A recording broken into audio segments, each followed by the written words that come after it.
Oregon just passed a law to give free abortions to everybody, including illegal aliens, because that's not insane or anything. Meanwhile, Planned Parenthood wants to teach your 5-year-old about transgenderism. Live Action founder Lila Rose will be here to discuss both. We're not making them up, by the way, so stay tuned. Death is on the march across America and in the world, in case you haven't noticed. In the state of Oregon, the governor just signed a bill ordering all insurance companies to provide free abortions, while also allocating state funds to ensure illegal aliens can get abortions as well, because that'll make the country better. Meanwhile, a new report from CBS News celebrates Iceland's near elimination of Down syndrome. How'd they pull off that miracle? By killing any baby who had it through abortion.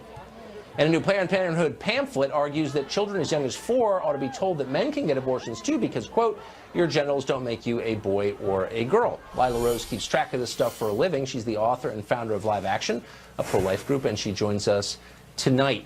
So the Oregon abortion law, no subject is more dishonestly covered by the press than abortion because 100% of people in the press corps support it. So it's hard even to know what is in a bill like this. Tell us what this bill says. Sure. So, Tucker, this is the most extreme state law on abortion that our country has seen yet. Basically, a completely Democratic-held government in Oregon has said that abortions through all 9 months, even sex selection abortions, no limit whatsoever, are now going to be paid for by taxpayers in Oregon, and insurance companies are going to be forced to fund it. So this could cost over 3,000 lives, extra lives killed, children killed every year in Oregon because of this extreme pro-abortion agenda held by the government in Oregon. So because I'm a simple man, let me ask you a simple question.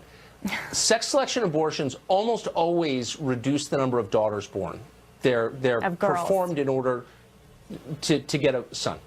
Always. How can feminists be for that? How can a feminist, who, sworn to defend women, support a sex selective abortion? It's the height of hypocrisy, and it just shows that how out of touch the so-called champions of many women are in this country.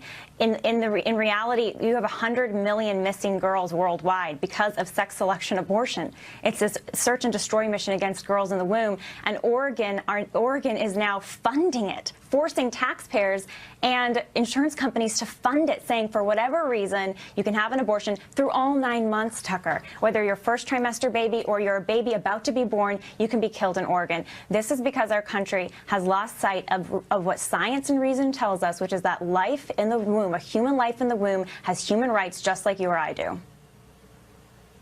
So CBS was pretty excited about this great medical advance in Iceland where they somehow eliminated Down syndrome. Like, how'd they do that? It was not a medical breakthrough. Iceland is championing the end of Down syndrome, and Australia is talking about this as well, other European countries. They're not actually treating Down syndrome, Tucker. They're not actually helping people with disabilities. They're killing people with disabilities. They're killing them off. This is genocide.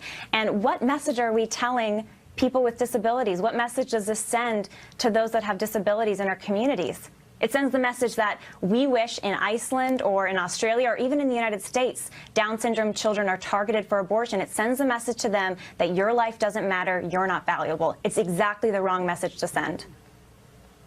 Yeah, and there's no evidence at all that Down syndrome causes suffering for the person who's born with it. I mean, it's right. I mean, there's no Down syndrome. People are people. Yeah, and like happy people actually. Have you ever known someone with it? Yeah. Well, I mean, exactly, Tucker. And it's kind of besides the point, because even if you have a disability and you have suffering, your life still has meaning, and you still have the right to life. So suffering or no suffering, you're still worth protecting and cherishing and looking to alleviate suffering instead of looking to kill. Yeah. Lila Rose, thanks for joining us. Appreciate it.